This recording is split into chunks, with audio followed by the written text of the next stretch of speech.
नमस्कार मित्रांनो, मी हेमंत. मित्रांनो, आज पुन्हा एकदा महाराष्ट्राच्या राजकारणात सुरू असलेल्या एका चर्चेबद्दल आपण आधीच एका व्हिडिओमध्ये बघितलेलं आहे की उपमुख्यमंत्री एकनाथ शिंदे यांनी बच्चू कडू यांना विधान परिषदेची ऑफर दिलेली आहे. काही दिवसांपूर्वी मुंबईत दोघांची भेटही झाली, मीटिंग झाली आणि याच मीटिंग मध्ये शिंदेंनी बच्चू कडू यांना विधान परिषदेतील जागा ऑफर केलेली आहे. दुसऱ्या जागेसाठी नीलम गोरे यांचं नाव जवळपास निश्चितच झालेलं आहे. राहिला प्रश्न एका जागेचा. ती जागा बच्चू कडू यांना ऑफर करण्यात आलेली आहे. शिंदेंनी असं का केलं तर विधान परिषदेत एक चांगला रोखठोक कणखर बोलणारा नेता शिंदेंना हवा आहे. त्याचप्रमाणे विदर्भात आपली ताकद वाढवण्यासाठी, आपला जोर वाढवण्यासाठी बच्चू कडू हे अत्यंत उपयुक्त उमेदवार ठरू शकतात. कारण बच्चू कडू तसे आपल्या मतदारसंघात आणि आजूबाजूच्या परिसरात देखील प्रचंड लोकप्रिय व्यक्तिमत्व आहे. भलेही विधानसभेला त्यांचा पराभव जरी झालेला असला तरी त्यांची लोकप्रियता घटलेली नाही. त्यामुळे बच्चू कडूंना मोठा जनाधार आहे, त्यांना लोकांचा पाठिंबा आहे. सामान्य लोकांमध्ये त्यांचा संपर्क अतिशय दांडगा आहे.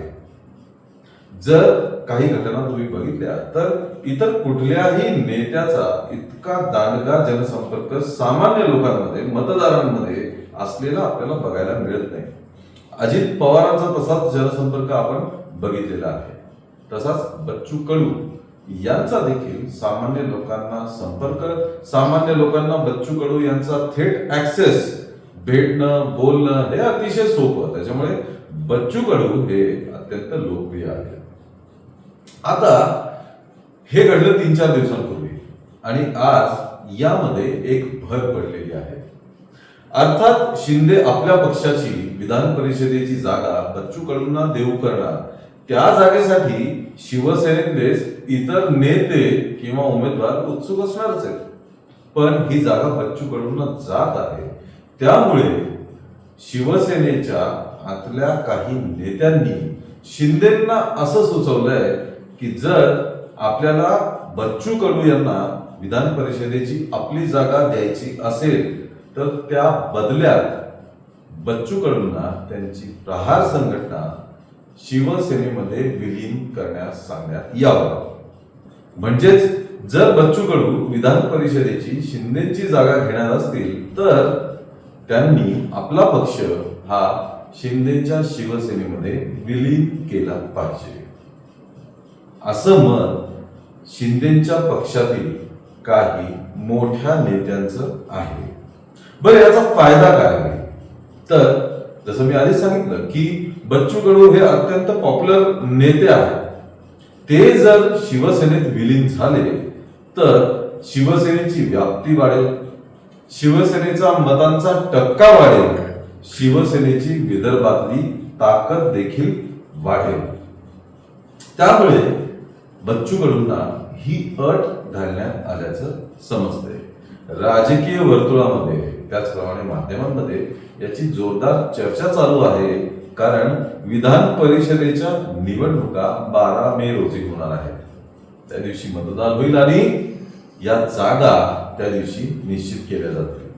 त्यामुळेच बच्चू कडूंना थेट आपल्या पक्षातच घ्यायचं आणि त्या निमित्ताने मग आपल्या पक्षाची ग्रोथ करायची, आपल्या पक्षाची व्याप्ती वाढवायची, असं मत किंवा अशी इच्छा शिंदेच्या पक्षातील काही नेत्यांची असल्याचं समजतंय. अर्थात बच्चू कडूंनी अजून तरी काही निर्णय घेतलेला नाहीये. त्यांनी असंच कळवलंय की मी विचार करून कार्यकर्त्यांशी, पक्षातील नेत्यांशी बोलून ठरवून मग कळवतो. आता यातल्या नेमक्या शक्यता काय आहेत, काय नेमकं होऊ शकतं? कारण एकीकडे बोललं जात आहे की उद्धव ठाकरेंची आणि देवेंद्र फडणवीसांची एकत्र एक गुप्त बैठक झालेली आहे. अर्थात याची जास्त माहिती मिळताच आम्ही ती मोठी माहिती तुमच्या समोर नक्कीच आणू.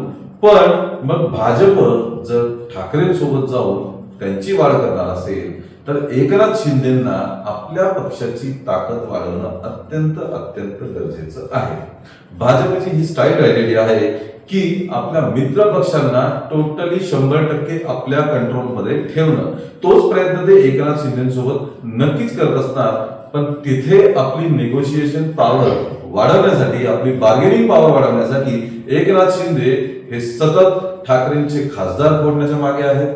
त्याचप्रमाणे शरद पवारांच्या पक्षातील 6 पैकी 6च्या 6 खासदार आपल्या पक्षात घेण्यासाठी ते प्रयत्न करत आहेत, ज्याला ऑपरेशन टायगर आणि ऑपरेशन तुतारी असं संबोधलं जातं. तुर्तास ऑपरेशन टायगर आणि तुतारी याला थोडासा ब्रेक लागलेला आहे, कारण की देवेंद्र फडणवीसांनी अट घातली की शरद पवारांचे 6च्या 6 खासदार जर महायुतीत सामील होणार असतील तर त्यांचा प्रवेश हा शिवसेनेत न करता सुनेत्रा पवारांच्या नेतृत्वात राष्ट्रवादीमध्ये करायचा.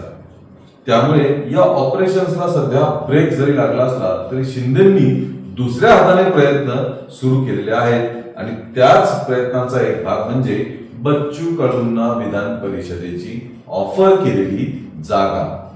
बच्चू कडू हे ऑफर स्वीकारतील का? एकनाथ शिंदे त्यांच्या पक्षाची वाढ कशी करणार, विदर्भात आपला जोर कसा लावणार, हे सर्व येणाऱ्या काही काळातच आपल्याला नक्कीच समजणार आहे. मित्रांनो, हा व्हिडिओ तुम्हाला कसा वाटला आणि या एकूण राजकारणाबद्दल तुमचं काय मत आहे हे आम्हाला कमेंटद्वारे लगेचच कळवा.